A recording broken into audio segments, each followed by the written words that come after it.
হিংসা, বিদ্বেষ, রাগ, সমালোচনা, এটা আমরা না চাইতেও আমরা কিন্তু গ্রহণ করে ফেলি। এটা আমাদের দরকার নেই, কিন্তু আমরা আমাদের জীবনে পোষণ করি, ধারণ করি, এটা আমরা চর্চা করে ফেলছি। কিন্তু ঈশ্বর যীশু খ্রিস্ট তিনি আমাদের এই মন্দ গুণাবলী দিয়ে পাঠাননি, আমাদেরকে পবিত্র করেই পাঠিয়েছে। কিন্তু আমরা এই বাস্তবতা চলার ফলে আমরা অনেক কিছু অভিজ্ঞতা করছি, এর পেছনে কোনটা ভালো, কোনটা মন্দ, কোনটা খারাপ, সবকিছু আমরা দেখছি। কোনটা চালাকি করে নিতে পারি, কোনটা চালাকি করে ছেড়ে দিতে পারি, সবকিছু আমরা উপভোগ করছি। তাহলে দেখা যাচ্ছে যে এই মঙ্গল সমাচার যে যীশু খ্রিস্ট 2025 বছর আগে, 26 বছর আগে এই যে কথাগুলো বলে গেছেন, সেটা আমাদের প্রত্যেকের জীবনেও এখন সেটা মিলে যাচ্ছে।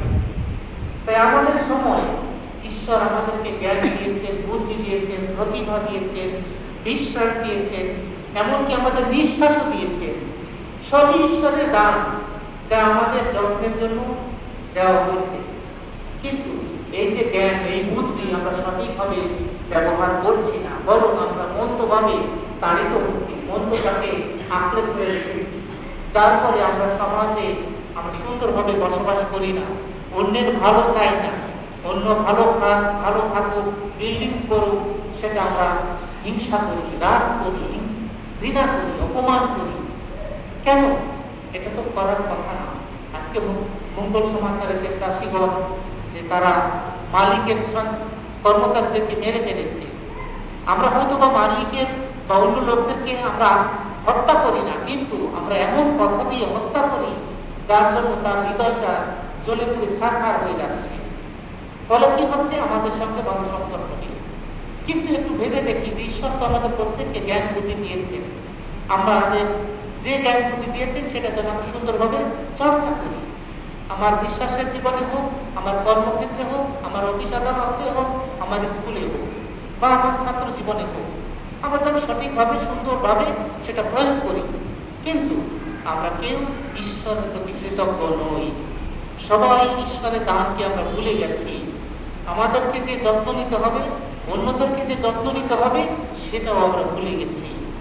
কিন্তু প্রিয়জনেরা, যখন ঈশ্বর এই আমাদের কাছ থেকে যে ফলগুলো চাচ্ছেন, আমাদেরকে দিয়েছেন যে বুদ্ধি, জ্ঞান, বিবেক, কিন্তু এটা ফল আমরা কি দিচ্ছি ঈশ্বরকে?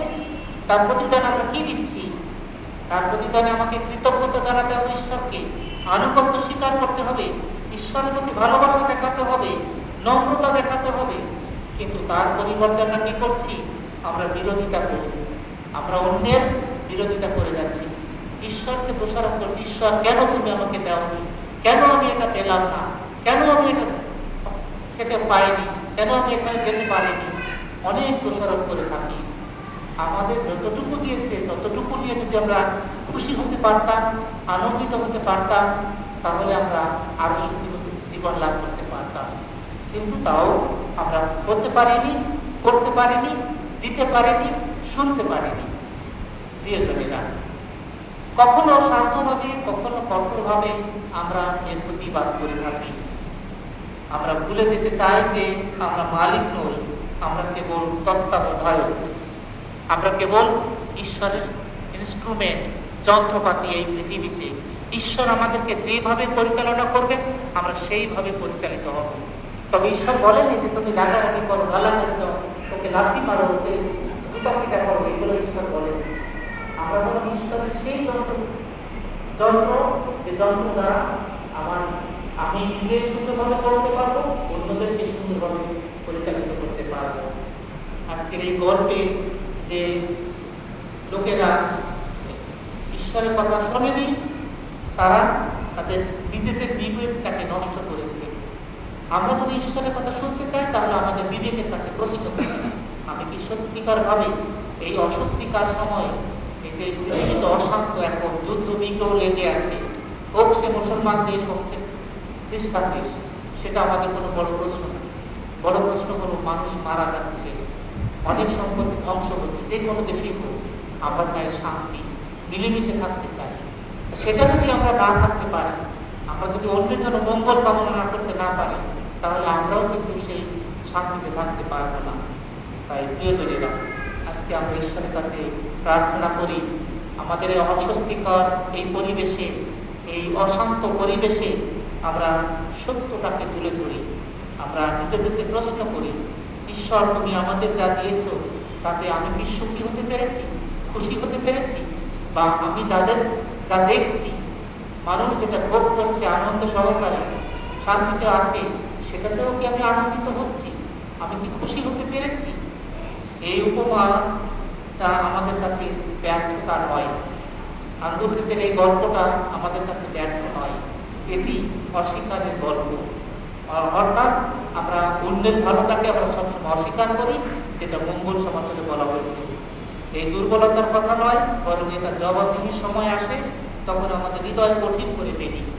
তারপর হৃদয় কঠিন করবো না, বরং সহজ সরল নম্র হব, যেন এই প্রভুর এই যাত্রা ক্ষেত্রে, এই পৃথিবীতে, এই মণ্ডলীতে, এই সমাজে, এই গ্রামে যেন আমরা সবাই নম্র হৃদয়ে একে অন্যের ভাই বোন হয়ে মিলেমিশে কাজ করতে পারি।